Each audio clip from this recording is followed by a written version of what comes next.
Welcome friends to the next video. Last time I talked about component-based development. So basically what happens is, as you can see, concentrate on this account list app, forget about cases list.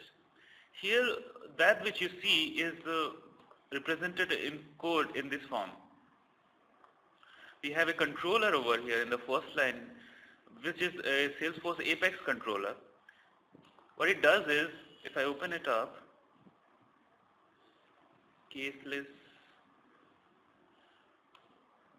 normally I do the development in Sublime, perfect.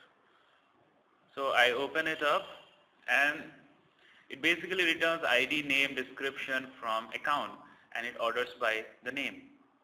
Once it does it, it returns that data to this controller.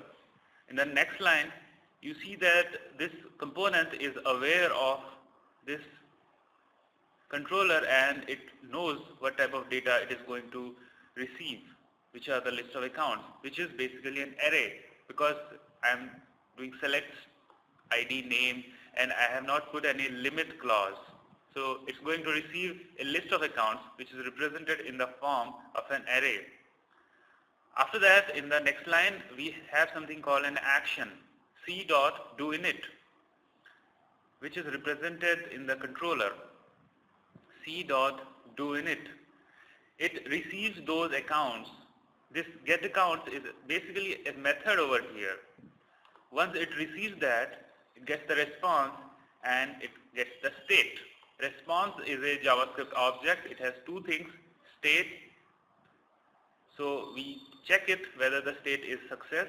If it is, then response.getReturnValues goes to the list of accounts, right?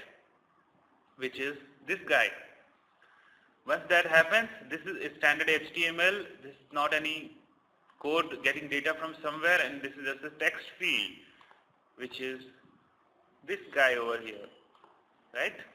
After that, we are doing an aura iteration. Aura iteration is kind of a for loop. So it binds this data, this v.accounts got from the JavaScript, and then it assigns it a short alias, which is ACC, and it keeps on giving that data one by one to this account card, right? And after that, this account card is here, which receives one attribute, ACC, and its type of account.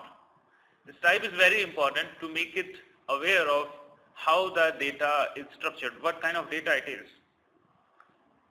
We have a register event over here. You would have seen that when I click somewhere, automatically this thing is refreshed, right? So basically this is generating one event. And we have that event.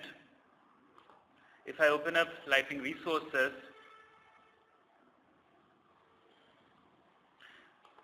this one,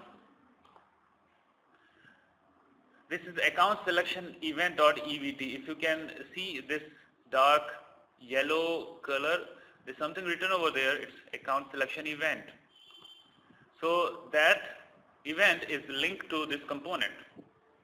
I think that this navigation and entire thing, it would be difficult to wrap your heads around, but this is just basically one-time setup, and once done, you would be amazed at how easy it is to develop Lightning application.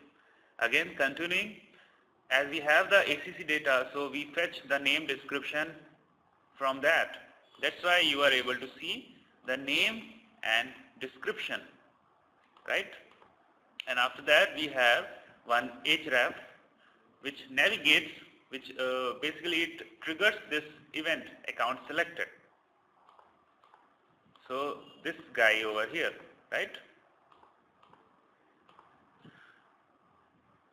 Okay, so after that, if we go to the controller, we have the account selected event.